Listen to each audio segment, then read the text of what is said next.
It comes inside, does it? That sounded very saucy. That description. How very rude. How very rude.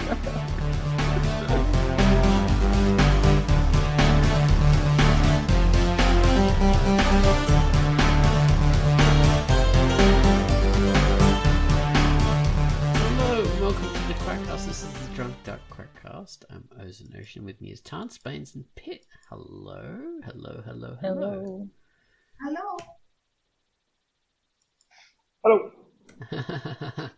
And that was Baines.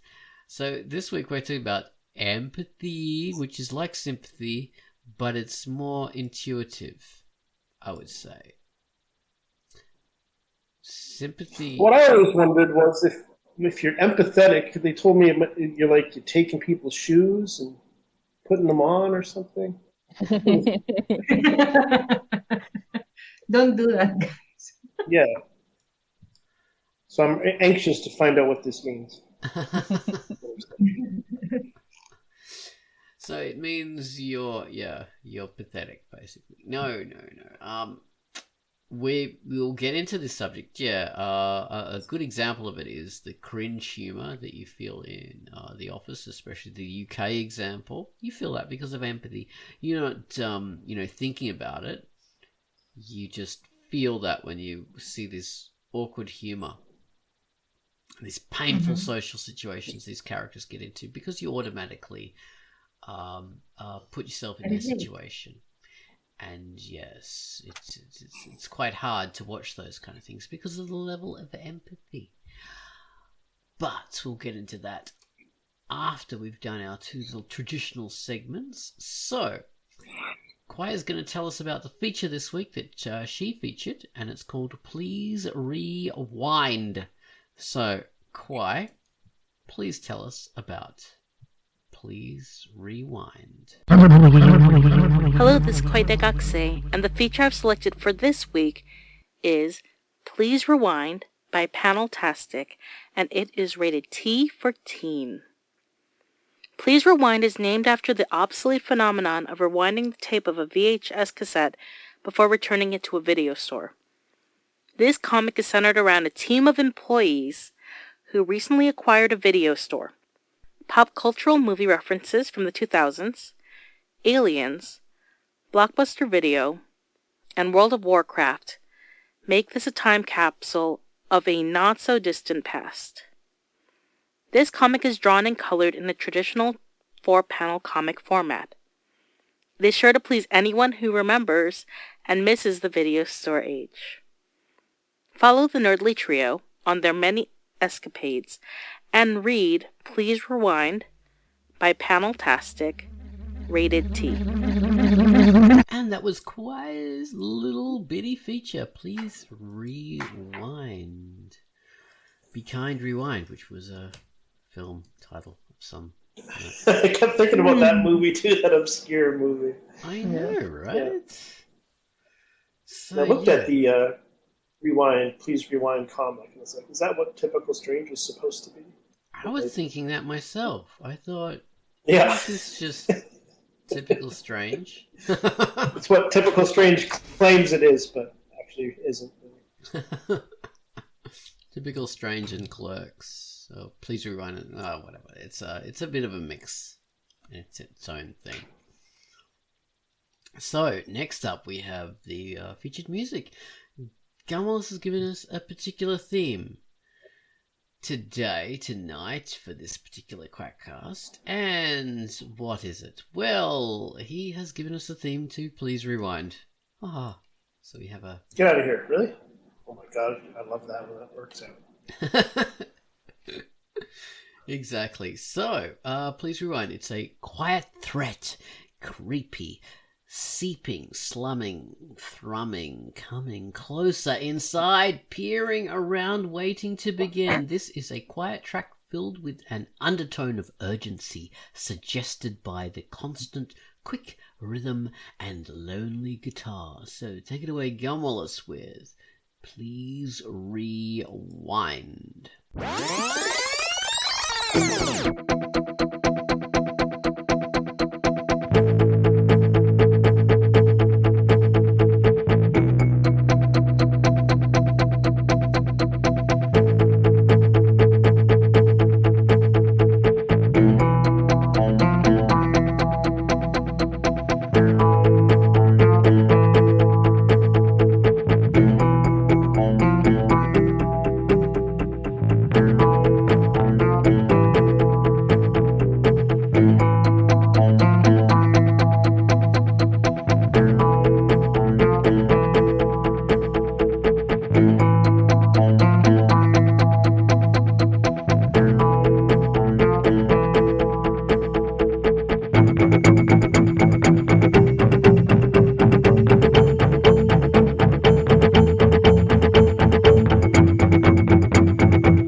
that was the featured music.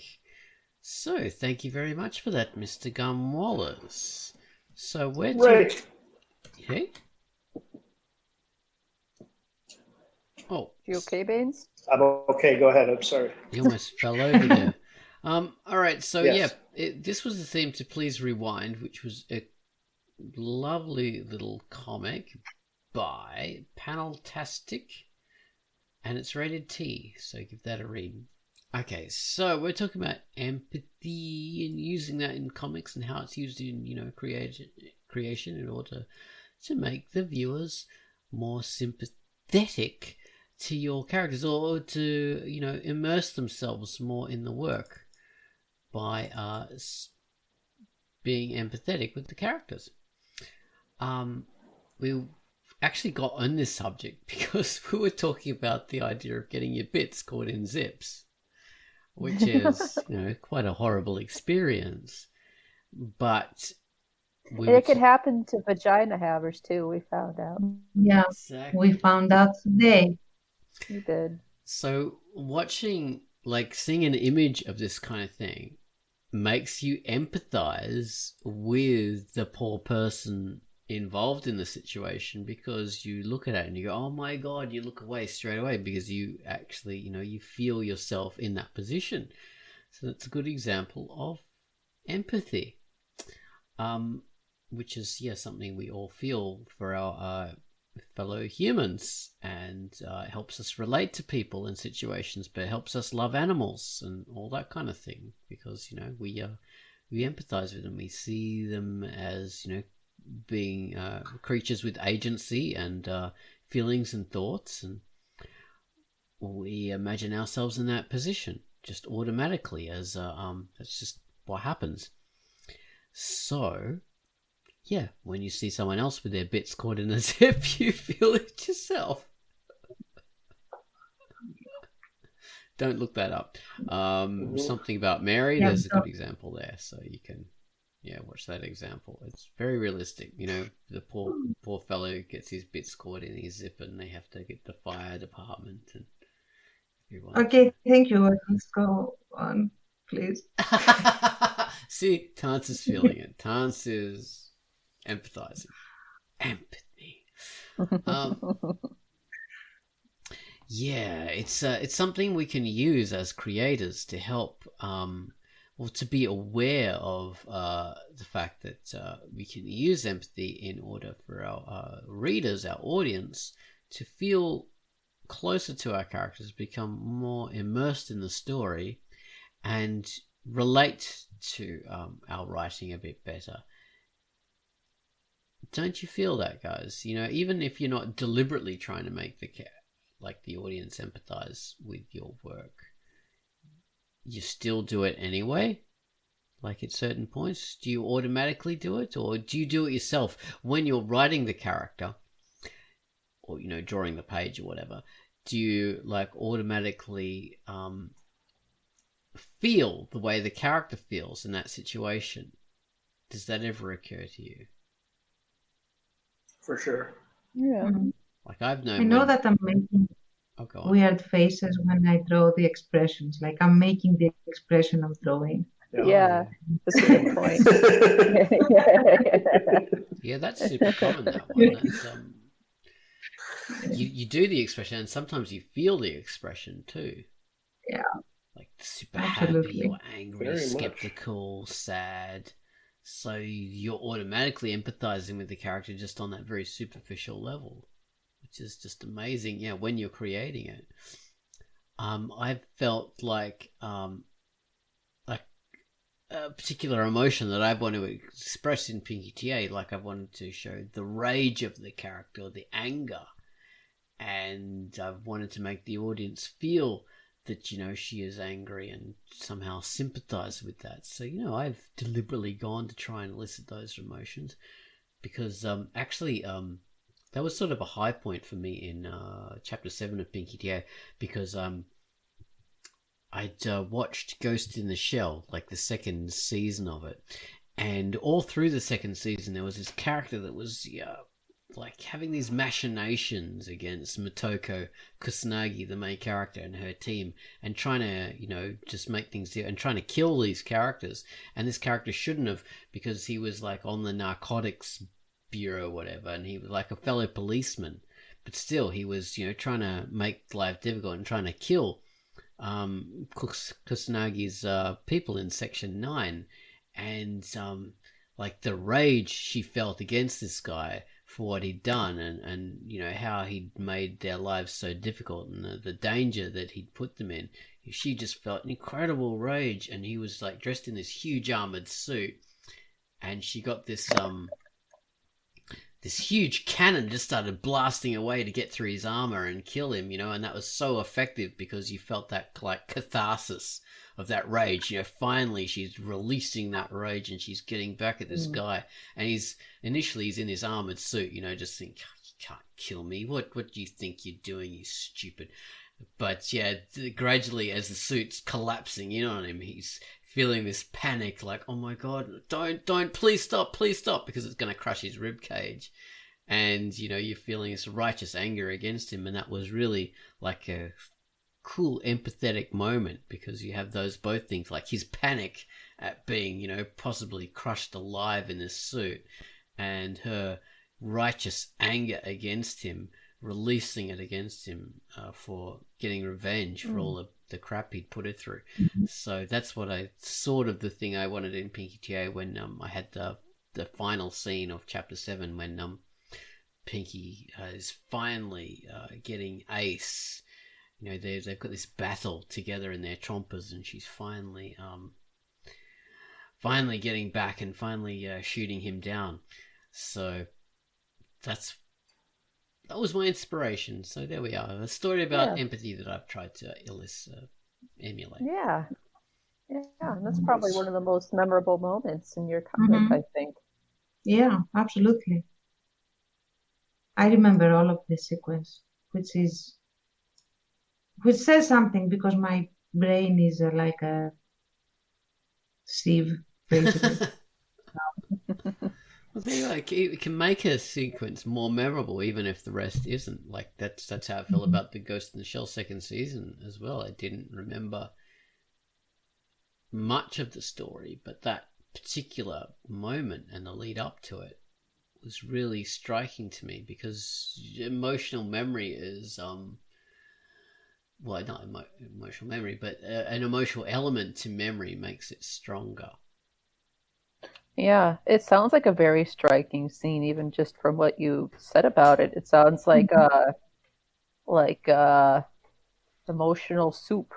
And I mean that's very rare to get that kind of thing where you're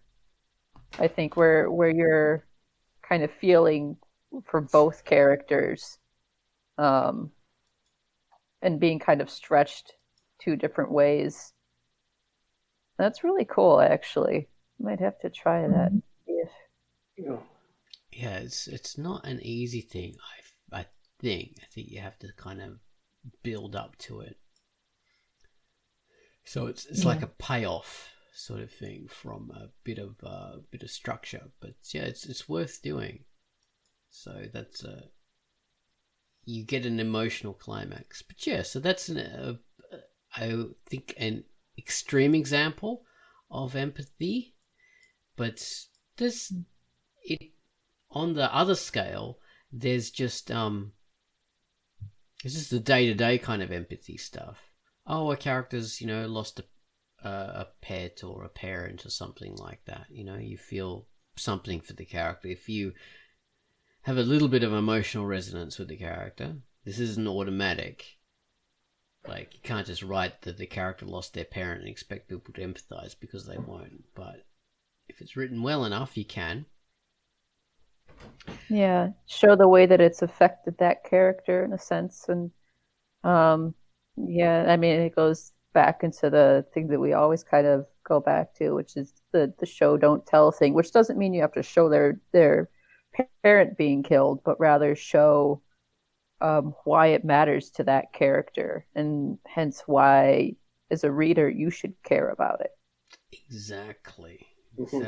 So a good example of that is to show a flashback to when the character's alive, or a photograph of the character, in a touching moment with the lost person, and that can be very, very effective. So, like a locket or something like that, or a treasured item with that person's name on, So yeah, there are a lot of... Or like you show an impact on their relationships and how they function in the story. Like, that's relatable. We're like, oh, I get that. Like it's a very human thing to sort of be however they are in relationships due to their loss or whatever, and there's certain things they can't do, or like emotions they can't let go of, or resistance to things that is there, or whatever the specifics are. It's like that's where your empathy comes from. It's like even if you haven't experienced that yourself, you see what they're trying to do in life maybe, and that they're being held back emotionally, and you're like, oh yeah, like I relate to that, even if their problems are like supernatural or something. Same bottom line. It's like what they want, and their reactions to things are like empathizable. Please. No, you go. Okay.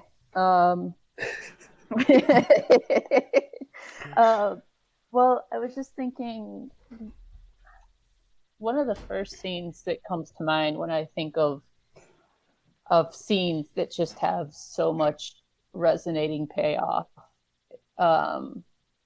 empathy-wise, without like what Baines was talking about, where you might not have experienced those same problems and strifes that character has gone through, but still you can experience that empathy and that catharsis when there's a payoff. And what I'm thinking of is, and spoiler alert if you haven't seen the Terminator franchise yet, past Terminator 2, but you spent 2 movies watching Sarah Connor and then her kid get chased down by a killer robot from the future, like who can relate to that, but you have seen the way that it's changed her and how it's impacted her relationship with her son, and then you see the way that the world might end and all this kind of stuff, and then you get to the end and I'm getting goosebumps thinking about it. You get to that part where she's got this shotgun and she's blowing him away, and he keeps on hopping back further and further towards the molten metal chamber, and every time she fires inside, you're just like, go, and then you feel your heart drop when the chamber's empty and he's standing right on the edge, and you're just like, oh, and you feel complete decompression until Arnold, the Terminator, just bits of him left, and he comes back up on that giant gear thing that who knows if that makes any sense, and who cares, but he comes back up on it and he fires the last shot, boom, and the T-1000 knows what just happened to it, and then it falls backward and it melts in this glorious ending to everything you've just seen. It's just so fucking powerful. You don't have to be crazy future lady who's just escaped from a mental institution to feel how powerful that scene is, Absolutely. Going on that tangent, I think like it's the emotions that are communal. It's not the experience. It's the feeling of being chased by something that is a lot stronger than you and inescapable, and the terror of death approaching, and then you kill death. Who cannot relate to that? Sort of avoiding death and overcoming death in whatever manner that is. And that is the vessel I like to use a lot, like fear, rage, revenge, love, and the need for survival, all of that even if we have never been in extreme situations, we have felt all of those in some manner. So when we see them in a story, we will relate to an extent at least. And I have been, I have been playing with that. Hopefully, I've been doing it properly. But I remember certain emotional reactions that I had as a kid, learning about things and realizing certain things, and I try to replicate them for the reader through the main character. Yeah. So, and I also try not to make it very black and white, because it wasn't. That time back then, nobody was black and white. It wasn't the righteous war. There is no righteous war. A lot of things take place. People, like, war brings out a lot of powerful negative emotions, along with all the altruism that you may encounter. So, hopefully, I'm thinking of a couple of scenes that people can relate to, just because it's the emotions that are common. Like, for example, when you have a collaborator standing trial at the People's Court with all the victims surrounding you and wanting to lynch you, the fear is visceral, and I wanted to communicate that. And usually when someone is very afraid, we connect to them positively, in the sense that we want to stop this person from being afraid. And I wanted to show that, and show that these people that did the thing, that committed those crimes, were not monsters. They were human beings, just like anyone would be. Yeah, you kind of ask yourself during that scene, like, if I were in his situation, as monstrous as that seems, would I have acted differently? Mm-hmm. Yeah. Oh, thank you, because that's what I wanted people to think, to an extent at least, and also I wanted them to fear for the main character, because Otis goes into this scene feeling very vindictive. Mm.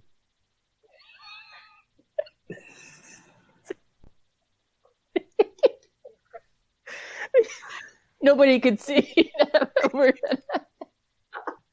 Oh.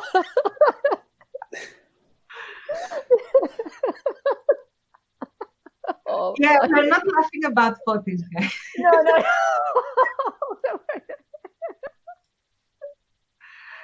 Oh. Sorry, Taj. Don't worry. I mean, Sorry, guys. With the whole scene with the traitor and the trial and stuff like that is very emotionally effective, especially the lead up to it, and Fotis is just about to have some sort of emotional breakdown up to that point, so you really are sympathizing with him as he goes along, aren't you? And you're glad that he doesn't have like some kind of influence on what happens with the trial, because it would just be too much for the character possibly. So it's I wanted people to be afraid that he might turn into something that would be unfair for him, having known him where he started from as a plucky, sort of optimistic kid, and now he was standing there, and that's not entirely over as a thing, but he was standing there and having a choice of whether to sort of give in to bloodlust and his need to vicariously take revenge for the things that have happened to him and to people that he loves, and not going into a bloodlusty sort of headspace. And I hope that people were afraid for him a little bit as well. Yeah, absolutely. Yeah. That kind of harkens back to what Oz was saying about that Ghost in the Shell scene, and how you have that empathy for both of those characters. Not necessarily, I guess, that Major Kusanagi was going to turn into a monster, but that you understand both perspectives, and in this case, there's the added baggage of is what's going to happen with Fotis now. Is he going to give in to the dark side? You know. Mm-hmm. Yeah, pretty much. Yeah. And how easy it can be. It's not all that hard to get there after a point.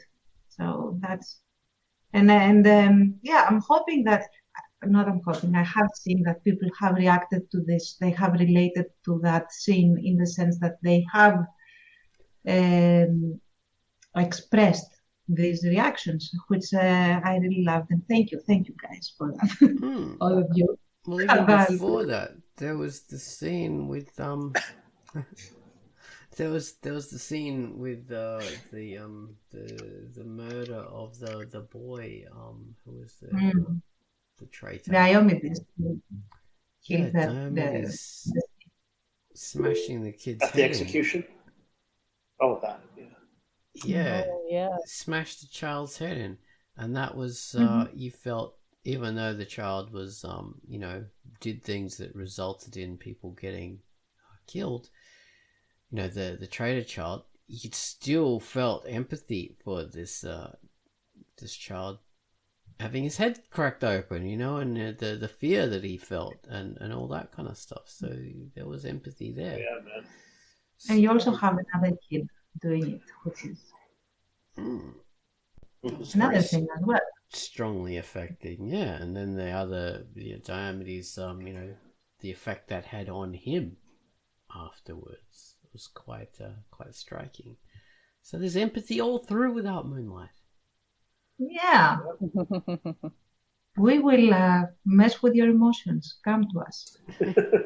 Exactly. You're a master. Well, it does make you, it does help you become more immersed in that story, because you feel that for the characters. Is the worst thing that can happen is when you don't care about what happens to characters when there's a tragedy or when there's something that you should care about, but you don't, because it's not written well enough for you to care, which can happen. I've seen it. Like, you're thinking, well, there's this terrible tragedy this character experienced, but I don't care, because the author hasn't made me, hasn't written it in such a way that I could. So, sorry, character. You just suffer away, and I'll just hope that something happens to you so I don't have to read about your suffering anymore. Someone put this character out of their misery. Exactly. That's how you feel sometimes when the writer's just gone too hard and heavy for the pathos, and they've missed the boat because they haven't made you care about the character to begin with. Or it can be that the author has tried too hard, so you do care about the character, but they get layered on too much tragedy. So you can't. It becomes manipulative then, and that's not a feeling that you want your readers to have at all. There's this movie that I watched a little while ago, and I don't know if anybody is too aware of it nowadays, or even when it came out, but it's called, what's it called?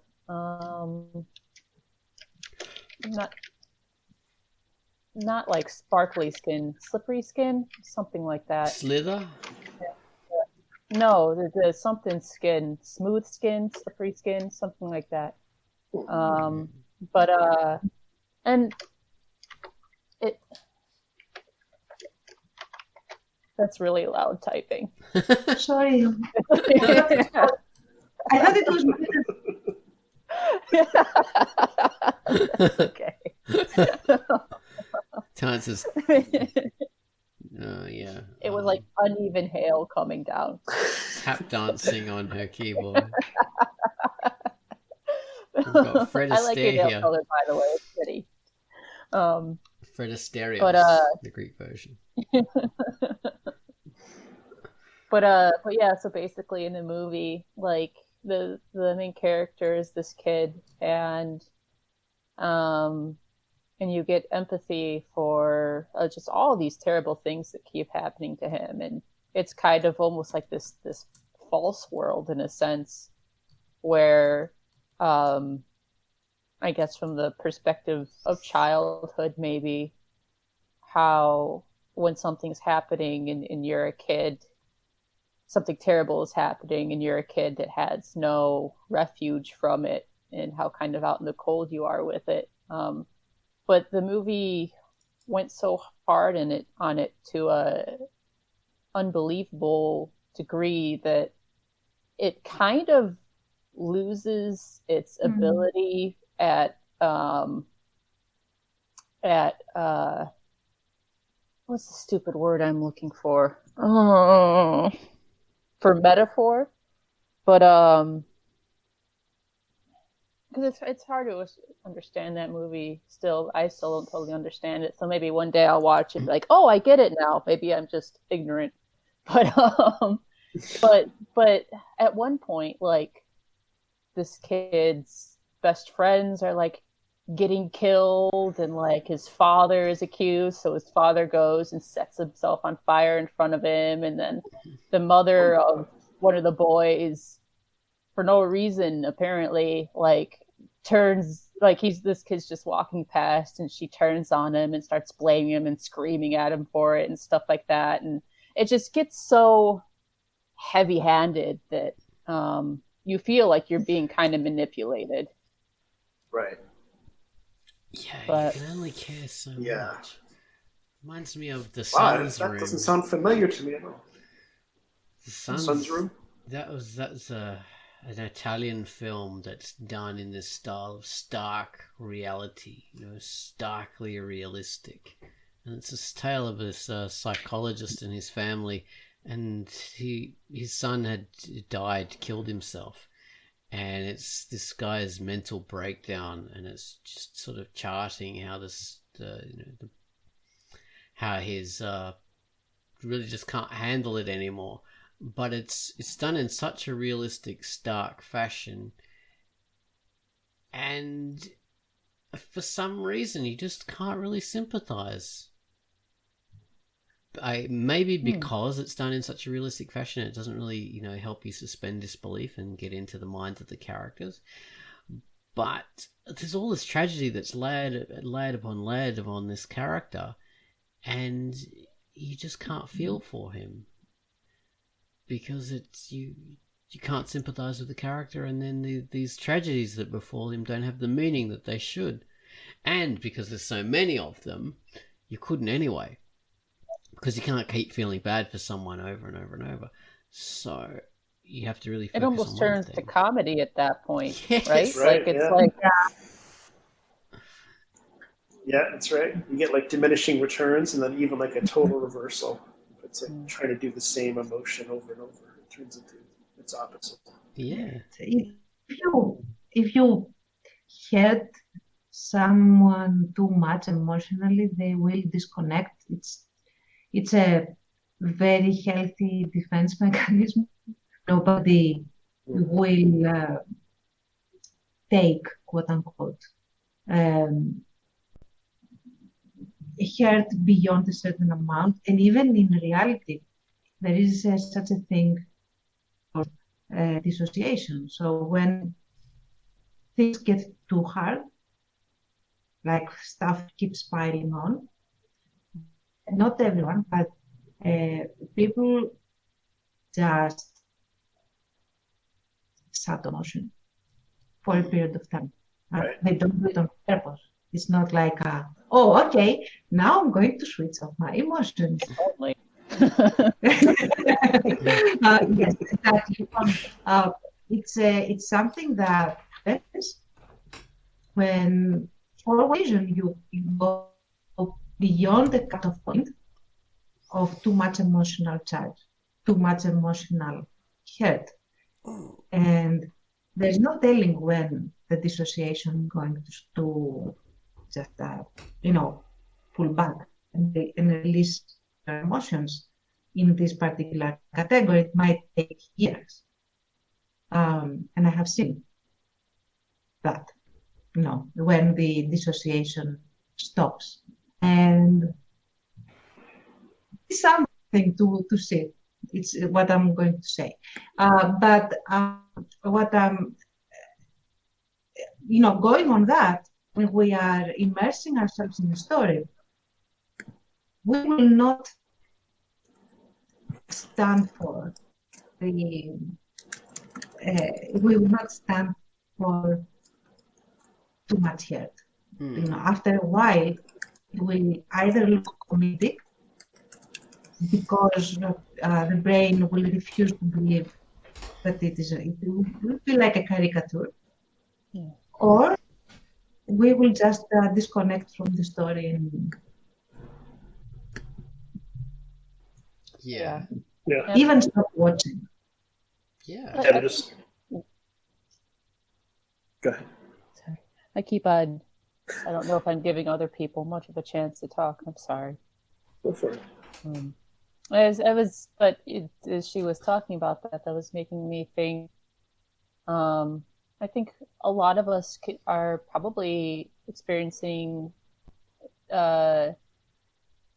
disconnect in one way or another nowadays, because it's just easy to be inundated with lots of negativity, and especially when you don't typically see a lot of answers for that negativity or proposals for ways to solve that negativity, then you just kind of get overwhelmed. And it's like, I don't know, I know that I have, and I hate to say this because that I have problems that really do matter a great deal. But sometimes, a lot of times now, if I'm sitting there and I could tell they're about to start telling me about something, oh, this happened, and I feel that disassociation kind of kicking, like I don't want to hear it right now, but then you feel terrible about telling them that, so you just kind of sit there and you just grow more and more despondent. But so I guess that doesn't really have anything to do with writing, but I think a lot of people can really empathize with that feeling. You just dump on the negativity too much in your work, or not even just negativity so much, but just you drive in that nail a little bit too much, and your readers will find elsewhere to go to fulfill what they need. I don't know. That was rambling. Yeah, absolutely.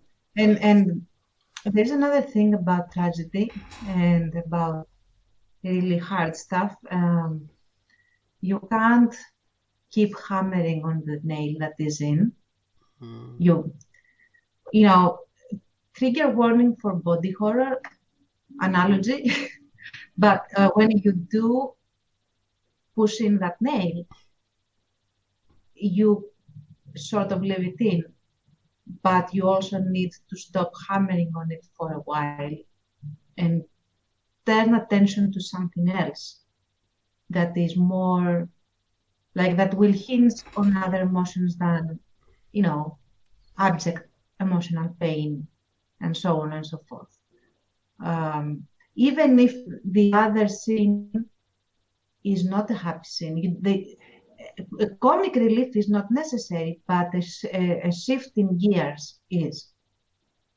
So, for example, after the trial scene and how tense and everything, there is a scene of winding down a little bit, and then we leave the village and we go back to Athens, where we have cloak and dagger stuff and bar sort of atmosphere rather than abject tragedy everywhere and everyone is in pain. So yes, exactly. You have time to process it and move on from it emotionally before you get hit with whatever else is coming. So so we just go prepare.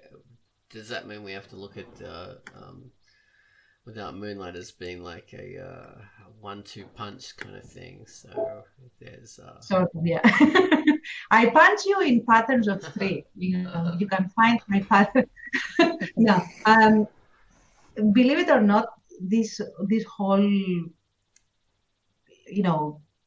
despot then thing where people get the wrong, like the sticky end of the of things constantly is going to lead up to cathartic moments very soon. We are towards the end of that particular unit, like this volume, let's say, of Without Moonlight. We're going to end very quick, like have another chapter, and that's so payoff is coming soon, I promise, and it's going hopefully to be cathartic for like all of the things that need to be resolved. I'm hoping they will be resolved enough to feel like that it was worth going through all of that. You have gained something, because I think that makes you feel good, quote unquote, about a movie that has demanding emotions. That in the end it has to feel like it was worth it, not to walk out of the movie and say, okay, why did I watch all of that? Why did I go through Yeah, it's a good point. And then get pissed off at the movie for putting you through this without giving you there. I hate that when it happens. Good point. Or you can make the audience empathize with the character and then kill them off right in the middle when we're very especially empathizing with that particular character, and then you just totally take them out of the picture, and that's so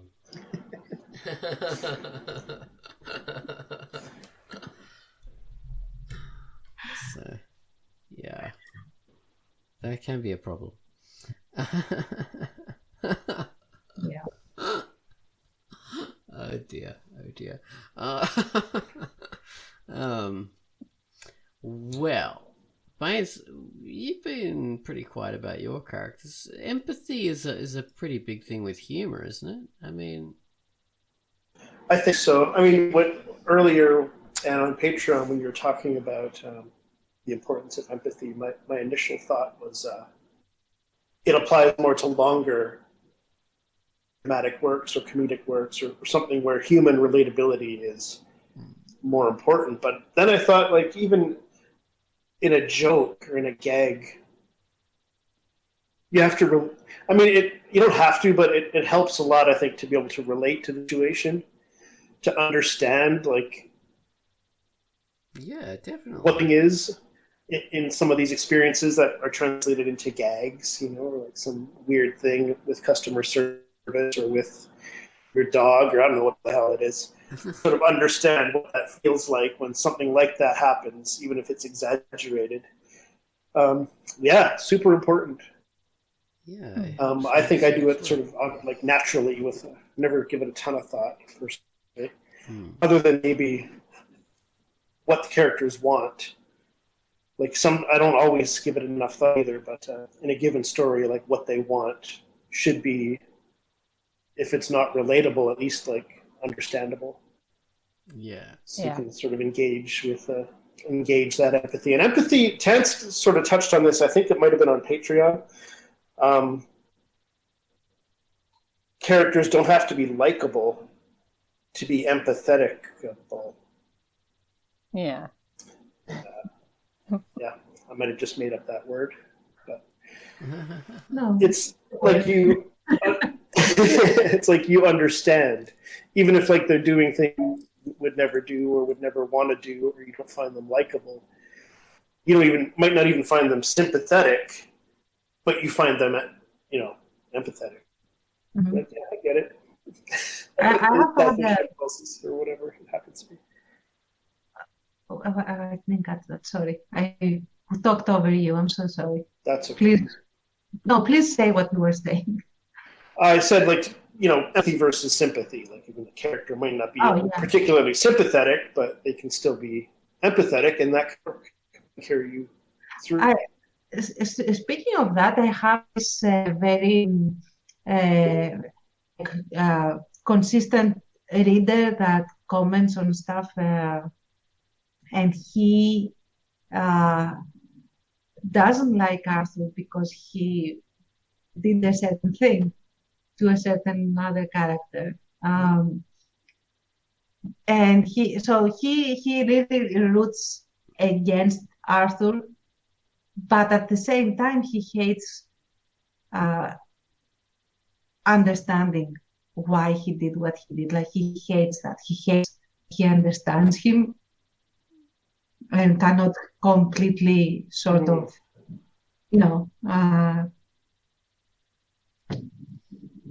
say, blip this guy. So, and I'm so glad. Yeah. Yeah, it's a very important factor in fiction. Well, in all sorts of writing, non-fiction and fiction, to empathize with characters in order to be more immersed and have the feelings that are depicted on the page or in the movie or whatever have more of a personal resonance to you, which they might not necessarily do if it's not written well enough. So, I mean, I think that's probably the main reason why I think those Star Wars prequels didn't really work, because we don't really empathize with that Hayden Christensen's character in the second and third film very much at all, because he's just not well realized enough, and not enough effort was put in the writing to make us care about those characters. Even the people who love it, they laugh uproariously at the high ground scene and him getting his legs and arms chopped off and being Darth Vader. And those are the people that like it. So, yeah. Anti-empathy. That's what you call the high ground. It's over. I've got the high ground. God. You can force jump, you idiot. I killed the younglings. I didn't even call them younglings. That's a anti-empathetic name for them to start with. You want to kill them if they're called younglings, and if they look like that. God's sake. You just hate anything kidded, Jason. That was a shit film. There were 3 shit films.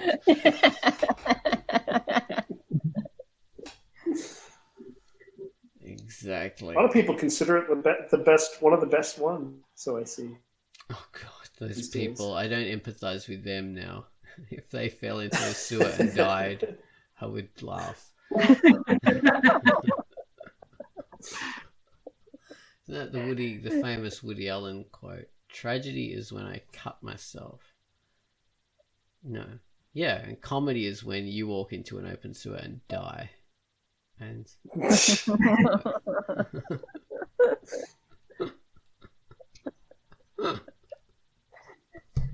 it works. Well, I think we've sort of reached the end. Should we wrap it up, this QUACKCAST? Okay, this has been QUACKCAST number 524. I've been Ozone Ocean, and you guys have been fantastic. Okay. Yes. Thank you, people. Thank you very much. Thank you. Bye.